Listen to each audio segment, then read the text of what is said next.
Welcome to This Week in Berkeley Heights, a weekly newscast providing our residents of Berkeley Heights with Berkeley Heights news, events, and information around town. I'm Michael Shapiro, owner and publisher of thealternativepress.com and president of the Rotary Club of Berkeley Heights. In this week's episode, I'll be speaking with Tim Morehouse, Olympic fencer, as well as David Zhu, Olympic tennis star. TheAlternativePress.com had the opportunity to interview Mayor Joe Bruno this week, and he made a special emphasis that downtown improvement is key to the success of Berkeley Heights. He talked about installing pavers downtown as well as beautifying the downtown.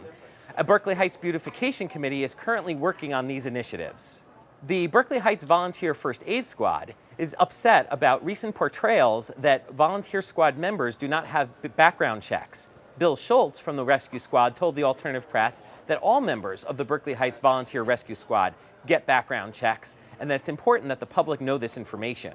Berkeley Heights' annual cleanup day occurred on Saturday, September 22nd. Over 300 people came out to volunteer and clean up trash in and around Berkeley Heights. It was a wonderful event, and members of Governor Livingston's Interact Club as well as the Rotary Club of Berkeley Heights participated. On Saturday, September 22nd, the Berkeley Heights VFW held its first annual pig roast. Hundreds of people attended, and proceeds went to the Lions Hospital. We'll be right back after this short commercial break to speak with Tim Morehouse, Olympic fencer and Olympic silver medalist.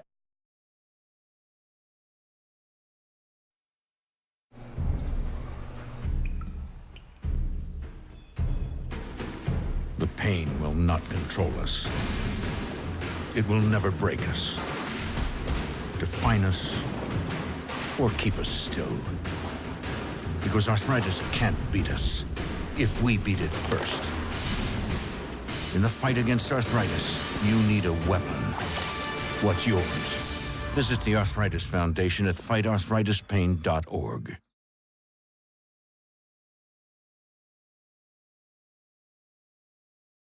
Welcome back to This Week in Berkeley Heights. We're here at Summit Medical Group's Livewell Festival, and I'm here with Tim Morehouse, Olympic fencer and silver medalist in the Beijing Games. Tim, it's great for you to be here. Yeah, it's great to be here in Berkeley Heights. It's Summit Medical Group's Health Festival is a really great day, and a lot of kids and a lot of adults coming out and doing healthy activities. So really proud to be a part of it. Yeah, I was walking around here, and there's so many different activities for both the kids and adults to participate in. I was wondering if you could talk a little bit about your role here today and what Summit Medical Group is offering. Yeah, so we just got back from our third Olympic Games in London, and I think one of the important things as an Olympian is to really be an ambassador, not just for your sport, but also for kids to lead healthier lives. So I do a lot with the sport of fencing. There are a lot of kids you'll see fencing today. It's a great healthy activity for the kids, and what I love about today is it's not just about, we all know people need to live healthier lives, not just about raising awareness, but actually getting people out, doing activities, and maybe finding stuff they love, especially for the kids. They can play ping pong, archery, fencing, and maybe find a healthy activity. Yeah, that's fantastic. I know, as an Olympic athlete, most of us have never been to an Olympic Games, and very, very few of us have ever been an Olympic athlete. I was wondering if you could talk a little bit about your experiences at the Olympics and how it's kind of shaped your life. Yeah, well, if you have a chance to go to the Olympic Games, I highly recommend it. It's in any capacity, it's truly an amazing and inspiring experience. But coming back from London, you just have this great awe of thankfulness around you. I mean, I feel so fortunate that I've been able to go to 3 Olympic Games, and so I really feel it's important for me to give back. But the Olympics is everything that you think it is. I mean, you're there, you're inspired, you're around all these tremendous athletes from countries all over the world, and we really just hope we can inspire more kids to whether it's be an Olympian or be something that involves really reaching high. That's what we want the kids to do in our country. That's great. And I know here at Summit Medical Group, I think this is your third festival you've been participating in. Can you talk a little bit about how it's grown and how it's changed over the last couple of years? Yeah, I mean, every year it's just been getting better. So more and more people are coming out, more and more groups are participating, and it's fun for us too. I'm going to take on our Olympian in ping pong and try out some of the other sports, hula hooping and stuff like that. So it's just a really fun afternoon. If anyone's anywhere near this area, they should come down and check it out. Hopefully this will go on for a long time, and it's only going to grow and get more and more people active and moving, and hopefully build healthy habits. Well, that's great, Tim. Was there anything else that you wanted to talk with our viewers about today? Well, obviously, as a fencer, it's a sport that I love, and I have a foundation fencing in the schools, and we're going to be launching school programs starting in the new year. So if you don't currently have fencing at your school, it's a great activity. You should contact us, fencingintheschools.com, on the website, and we'd love to get a fencing program out to your schools. And it's one of the greatest sports in the world, and I'm just hoping to get as many kids as possible doing it, and reaping all the health benefits and all the mental benefits of the sport. Well, that sounds good, Tim. And as you look forward in terms of your future, is there another Olympics in your future, or what are you looking to do? We'll see. London was my third game, so right now I'm just really focused on launching my foundation, and I have a book, American Fencer, that's out right now. I'm on a little book tour, so we'll see. It's the Olympics is definitely always an alluring thing. So over the next 6 months, I'll probably think about it and make a decision. But I'll be competing this year for sure, and we'll see. We'll see from there. Well, thanks so much, Tim. It was Thanks great so to much. meet you. Yeah. Thank you for being on the show. Yeah, absolutely. And we'll be right back after this short commercial break.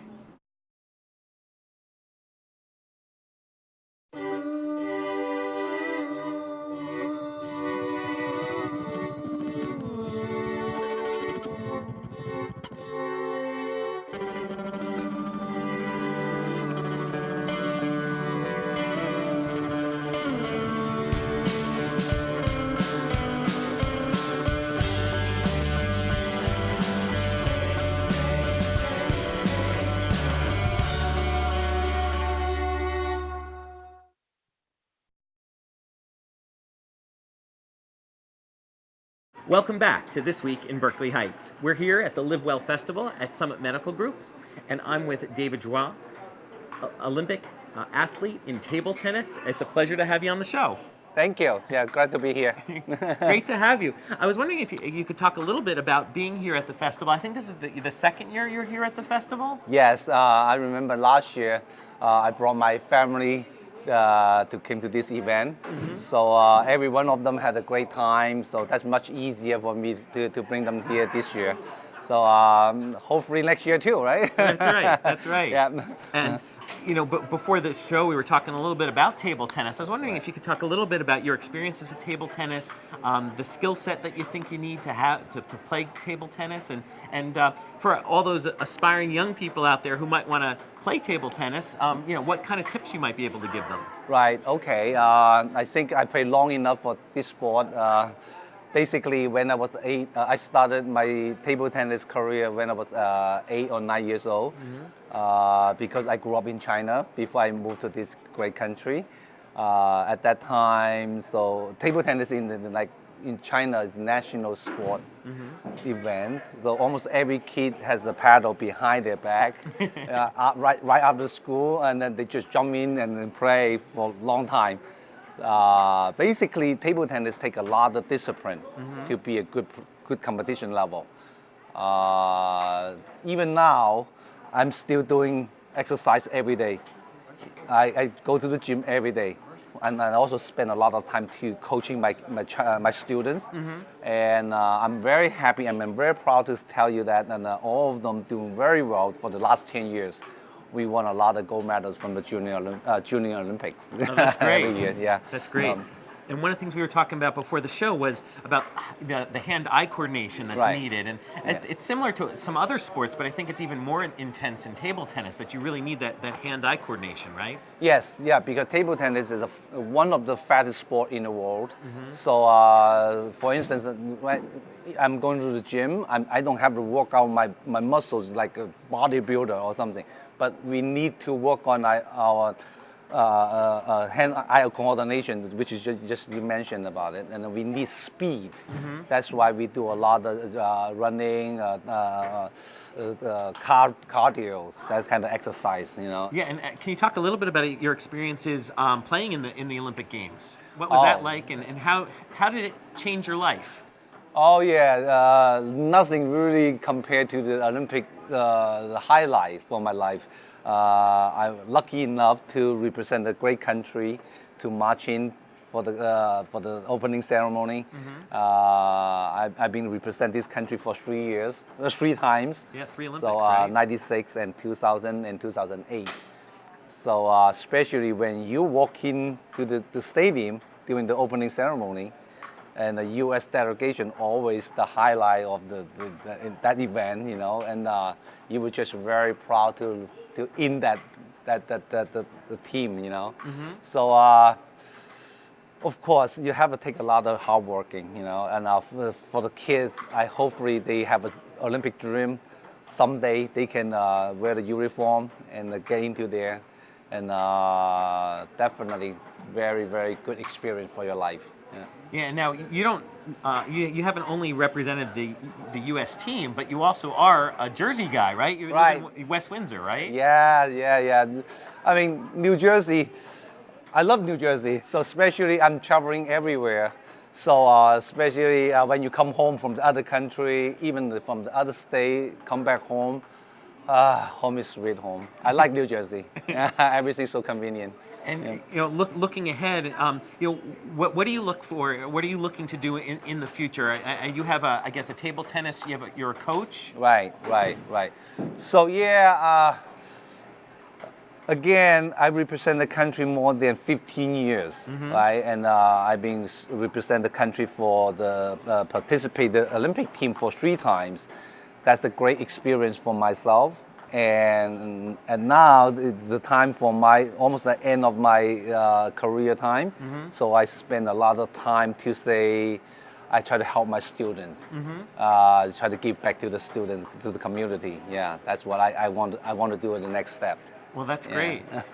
Well, do you have any other thoughts that you'd like to share with our viewers today about either table tennis or the festival here? The festival being doing this is great. You know, I can tell you that my family have no argument to come here.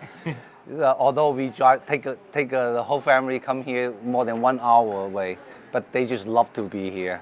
Hopefully, every year have this event keep going. Yeah.